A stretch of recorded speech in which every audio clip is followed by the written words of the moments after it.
Ya, Assalamualaikum warahmatullahi wabarakatuh. Perkenalkan, nama saya Misalia Campaka Firdausi, mahasiswi Fakultas Farmasi Universitas Muhammadiyah Purwokerto, dan juga salah satu anggota dari KKN kelompok 03031 UMP. Nah, pada kesempatan kali ini kita akan membahas video edukasi tentang paracetamol. Nah, jadi paracetamol itu punya nama lain yaitu acetaminophen. Nah, acetaminophen atau paracetamol sendiri ini tuh adalah salah satu obat yang sering kita jumpai ya teman-teman. Kalau misalkan dilihat strukturnya tuh kayak gini teman-teman. Jadi di sini ada gugus OH, ada gugus NH, dan ada gugus O.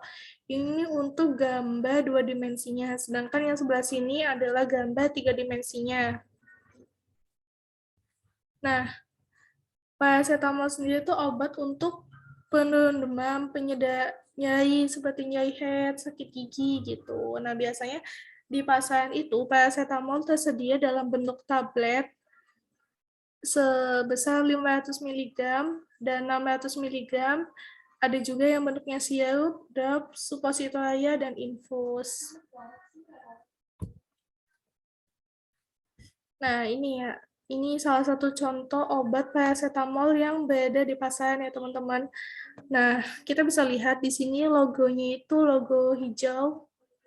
Logo hijau dengan tepian hitam, berarti ini tuh termasuk kategori obat bebas. Nah, kalau obat bebas, berarti ini bisa diperjualbelikan secara bebas, bisa didapatkan di apotik maupun toko obat terdekat. Kemudian ini juga bisa didapatkan tanpa resep dokter gitu. Nah, ini termasuk golongan obat analgesik sama antipietik atau obat penurun panas dan pereda nyeri. Nah, tadi kategorinya sudah disebutkan ya teman-teman, ini termasuk obat bebas. Nah, manfaatnya ini untuk meredakan rasa sakit dan demam, bisa dikonsumsi oleh dewasa dan anak-anak. Nah, ini dosis atau aturan pakainya teman-teman. Nah, jadi buat dosisnya ini untuk dewasa sendiri nih. Biasanya dosis paracetamol itu disesuaikan dengan usia dan kondisi penderita. Nah, ini salah satu contoh dosis yang umum dipakai ya teman-teman. Jadi untuk dewasa ini sekitar 325 sampai 600 mg setiap 4 sampai 6 jam atau 1000 mg tiap 6 sampai 8 jam.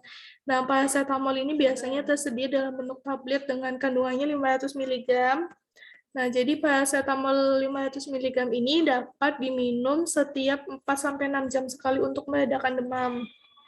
Nah, ini untuk anak-anak ada banyak kategorinya, ada anak yang dari 2 bulan, anak 2 bulan sampai 12 tahun, sama anak lebih dari 12 tahun. Nah, untuk anak yang dari 2 bulan, dosisnya itu 10 sampai 15 mg per kilogram berat badan setiap 6 sampai 8 jam sekali atau sesuai dengan anjuran dokter. Nah, untuk anak 2 bulan sampai 12 tahun, dosisnya itu 10 sampai 15 mg per kilogram berat badan setiap 4 sampai 6 jam sekali atau sesuai dengan anjuran dokter. Nah, dosis maksimal itu 5 kali pemberian dalam 24 jam. Nah, untuk anak lebih dari 12 tahun ini dosisnya itu 325 sampai 600 mg per 4 sampai 6 jam atau 1000 mg setiap 6 sampai 8 jam. Tapi ini dosisnya tetap disesuaikan sesuai dengan kondisi pasien. Nah, ini efek samping yang mungkin bakal muncul ketika kita mengkonsumsi paracetamol. Mungkin bisa demam, terus muncul lewang kulit yang terasa gatal, mungkin bisa sakit tenggorokan, sariawan, nyeri punggung, tubuh juga mungkin terasa lemah, kulit atau mata berwarna kekuningan, timbul memar pada kulit, urin berwarna keruh atau berdarah, kemudian tinja berwarna hitam atau BAB darah, mungkin gitu ya teman-teman. Nah, gimana sih kita dapat menggunakan si acetaminophen atau paracetamol dengan baik dan benar? Yang pertama nih, yang paracetamol tablet dan sirup. Kalau misalkan bentuk sediaannya tablet dan sirup, itu alangkah baiknya kita meminumnya dengan segelas air putih gitu.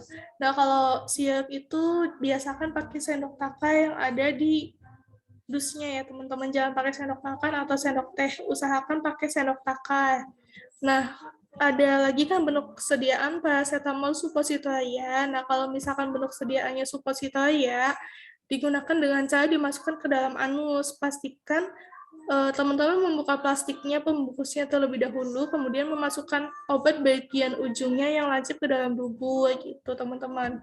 Nah, ada juga yang namanya paracetamol infus ya, teman-teman. Nah, paracetamol infus ini hanya diberikan oleh dokter atau petugas medis di bawah pengawasan dokter gitu teman-teman. Mungkin sekian video edukasi penjelasan tentang paracetamol, kurang lebihnya saya mohon maaf. Wassalamualaikum warahmatullahi wabarakatuh.